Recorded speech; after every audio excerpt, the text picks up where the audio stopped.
The Bible depicts two lines of self-revelation. First, God's general revelation, and second, special revelation. This is Bobby Conway with CrossExamined. Many have wondered, if God exists, why doesn't He make it more obvious? This question relates to God's divine hiddenness.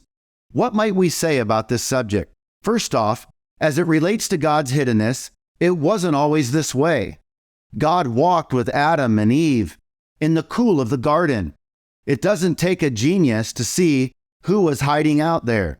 It wasn't God. It was Adam and Eve who covered themselves after the fall.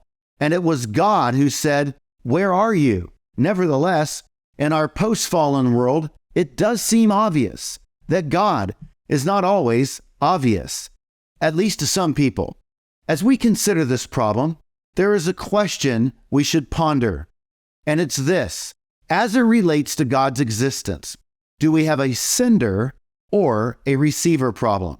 That is to say, if God exists, does the problem lie with Him for not being more transparent, or do we have a problem on the receiving end?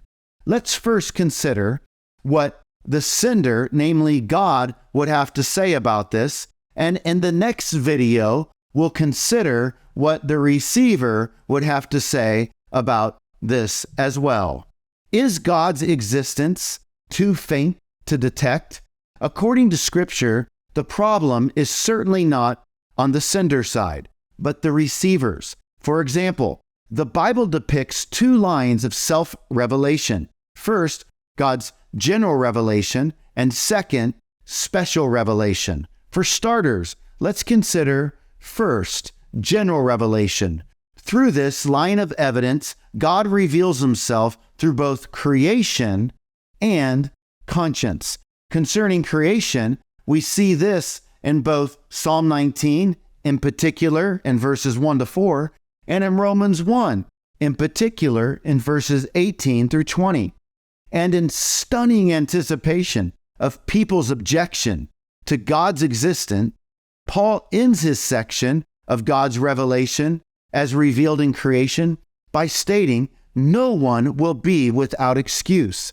As Paul advances his argument in Romans 1, from God's revelation as depicted in creation, he shifts his argument to God's revelation as it relates to our conscience in Romans chapter 2, in verses 14 through 16.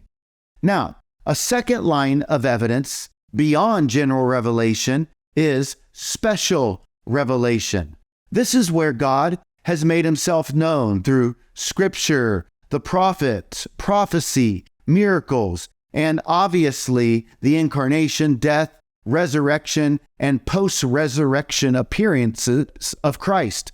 So again, with these two lines of evidence, namely general and special revelation, this would argue against a sender problem. To repeat the end of Romans 1:20, as mentioned above, that on account of God's general revelation alone, no one will be without excuse. Therefore, no receiver can protest. There wasn't enough evidence. The sender won't buy it.